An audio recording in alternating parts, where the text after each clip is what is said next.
साथियों, जय किसान। मैं आपका रवि आजाद। कुछ समय से बीमार होने के कारण आपके बीच में अनुपस्थित रहे, लेकिन आप सबकी दुआओं से अब बिल्कुल ठीक है और पहले की तरह आंदोलन की मजबूती के लिए काम शुरू कर दिया है। और बीमार होने के दौरान जिन लोगों के पेट में दर्द रहता है वो हमारे को लेकर के तरह तरह की अफवाहें फैलाते रहे। किसी ने कहा कि सरकार से दबाव मान गए। मैं उन सबको यह बात कहना चाहता हूं कि ये ओछी हरकतें छोड़ दें। हम पहले भी किसान मजदूर नौजवानों के लिए लड़ रहे थे और जब तक जिंदा हैं, अंतिम सांस तक हम इस अन्याय के खिलाफ लड़ाई लड़ते रहेंगे। और मैं धन्यवाद दूंगा हरियाणा के सभी किसानों का, नौजवानों का, मेरी माताओं बहनों का, कि वो संयुक्त किसान मोर्चा के कार्यक्रमों को गांव-गांव तक मजबूती प्रदान कर रहे हैं। जो संयुक्त किसान मोर्चा ने कार्यक्रम चलाया बीजेपी और जेजेपी प्रत्याशियों से सवाल करने का, उस कार्यक्रम ने पूरे हरियाणा में आंदोलन को मजबूती दी और बीजेपी और जेजेपी को आईना दिखाने का काम किया है। साथियों, 13 महीने का ऐतिहासिक किसान आंदोलन और 750 किसानों की शहादत होना और किसान आंदोलन के बाद लगातार जो दिन रात आप सरकार की गलत नीतियों के खिलाफ लड़ रहे हैं। सरकार ने देश के किसानों के साथ धोखा किया। हरियाणा की खट्टर सरकार ने किसानों को धोखा दिया। आज हरियाणा और देश बेरोजगारी में नंबर 1 है। पढ़े लिखे नौजवानों को नौकरी नहीं है, महंगाई आसमान छू रही है, बहन बेटियों की सुरक्षा खतरे में है। लेकिन आप सबने मजबूती से काम किया।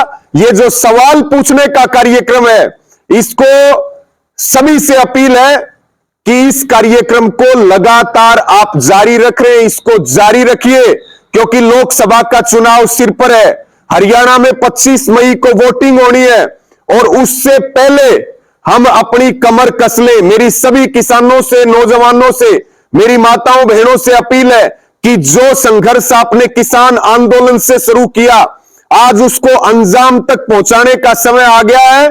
और जो हमारे सवाल हैं, सभ्य तरीके से हम सवाल करें।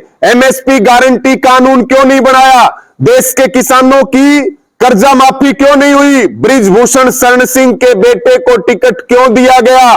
शुभकर्ण को गोली क्यों मारी गई? ये तमाम जो हमारे सवाल हैं, बिजली बिल वापस क्यों नहीं लिया?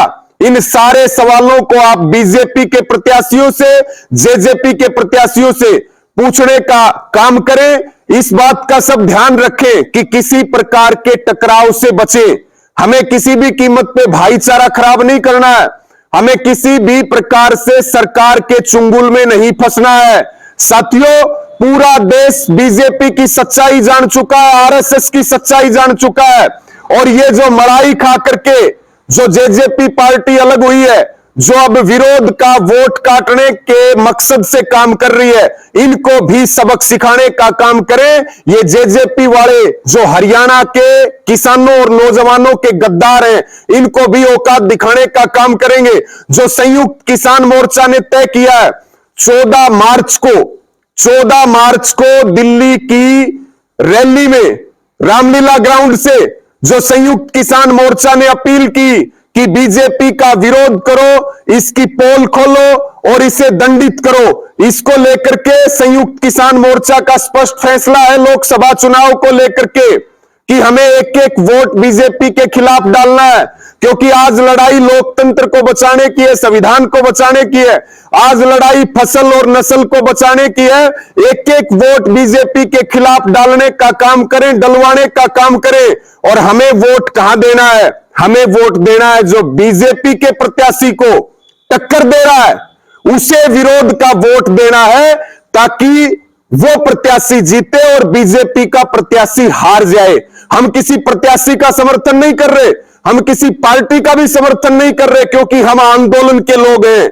हम हमेशा आंदोलन करते रहेंगे, लेकिन हमारा एक एक वोट बीजेपी के खिलाफ जाए, बीजेपी को हराने वाले प्रत्याशी को हम वोट दें। आज लड़ाई किसान की है, मजदूर की है, देश को बचाने की है, और अब करो या मरो की स्थिति है। मेरी समस्त हरियाणा से और पूरे देश से अपील है कि करो और मरो की स्थिति है। शांति प्रिय तरीके से सवाल पूछने का कार्यक्रम रखें, सबको अपने साथ जोड़े, 36 जात के भाईचारे को साथ जोड़े और बीजेपी को धूल चटाने का काम करें। ना हम भूले इनके अत्याचार, और साथियों ना भूलने देना है। एक एक वोट की चोट मार करके जो किसान आंदोलन के दौरान लालबई लगाई थी, जिसमें बीजेपी जेजेपी के प्रत्याशियों के नाम लिखे हुए हैं, हरियाणा से मेरी अपील है कि 25 मई को बीजेपी और जेजेपी का ऐसा इलाज बांध दो कि आने वाली पीढ़ियां भी याद रखें कि किसान, मजदूरों और नौजवानों के साथ, माताओं बहनों के साथ जो है अत्याचार और अनाचार का परिणाम क्या होता है। तो हम आपके बीच में लगातार मौजूद हैं, पूरे हरियाणा में जाएंगे। सभी साथियों से यह निवेदन है कि अपनी तैयारियां रखें, कार्यक्रम लगातार चलते रहेंगे और बीजेपी को उखाड़ फेंकने का जो हमारा संकल्प है, जो हमारे 750 किसान शहीद हुए हैं, जब बीजेपी हारेगी तो उनको सच्ची श्रद्धांजलि होगी। साथियों, इस वीडियो को शेयर करें। सबका धन्यवाद। जय जवान, जय किसान।